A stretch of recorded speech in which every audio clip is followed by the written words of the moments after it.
Ayun, after ng isang oras kalahati, okay na yung kanyang motor. Ang naging problema lang, ang kanyang motor yung kanyang CDI. So, ang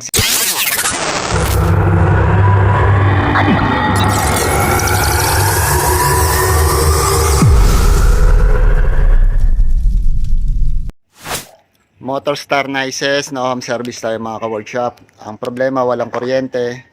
So, ito na yung motor niya, hindi na natin naka-open na yung kanyang pairings. So, tetest na lang natin. Unang check natin dyan, syempre kung may kuryente sa kanyang CDI. At meron din dapat kuryente dito sa kanyang spark plug. So, ang sabi dito ni Sir, walang kuryente yung kanyang... walang lumalabas na kuryente papunta dito sa spark plug. So, mula ignition coil, pumuntang spark plug, walang kuryente. So, yan ang gagawin natin ngayon mga ka-workshop. So, yan. Nag-home service tayo dito sa Silang Cavite. So, Biga Silang Cavite. Motor Star Nices.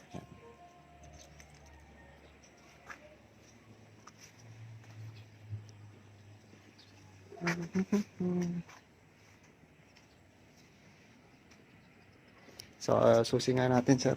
Saan yung susi mo, sir? Ay, wala push start, no? Kick start lang. Itong kabila.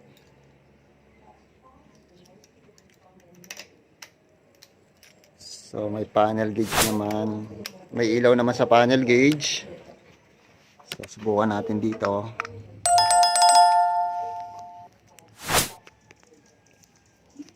So, paano nga ka, boss? Pasipa nga ka.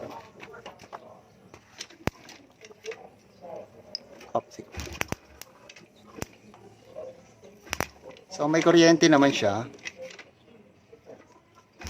Mahina lang, no? Ayan. May nalagitik siya. Isa pa, boss. Pero ayaw niyang tumuloy ang andar. So, bago yung carb. Bago carb ni Sir. Ayan. So, kayo nagkabit nito, Sir? No. Ano to? Kailan nyo kinabit? Umaandar na to nung nakakabit to? So, bago to? Okay. Luma ako, bating ko, okay pa rin yata eh. So, ba't nyo pinalitan pala to? Kasi, Tagal na rin kasi yung ano ko, stock eh. Ano ko na, ng bago. kasi may kuryente. So, check natin baka sa carb. So, may kuryenteng lumalabas pero mahina lang. So, titignan natin rin yon. Possible na baka meron lang problema or nagdi-disconnect lang. Tsaka isa yung carb. Kasi nagpalit ng carb. So, check natin to. Itotono natin ng maayos. 1 hour later. Ayun, after ng isang oras kalahati, okay na yung kanyang motor. Ang naging problema lang, ang kanyang motor yung kanyang CDI. So, ang CDI niya kasi, may kuryente pang lumalabas. So, napakahina na lang. Pero okay naman tong kanyang ignition coil. So, pinalitan namin yung kanyang CDI. So, okay na, umaandar na. Tapos, nagpalit din namin kami ng, yan, yung throttle niya.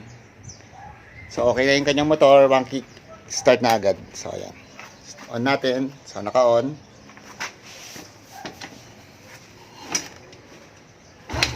So, ayan. One kick start na ulit siya. So, yun lang ang naging problema mga ka-workshop. Okay naman yung kanyang charging. Tinest namin.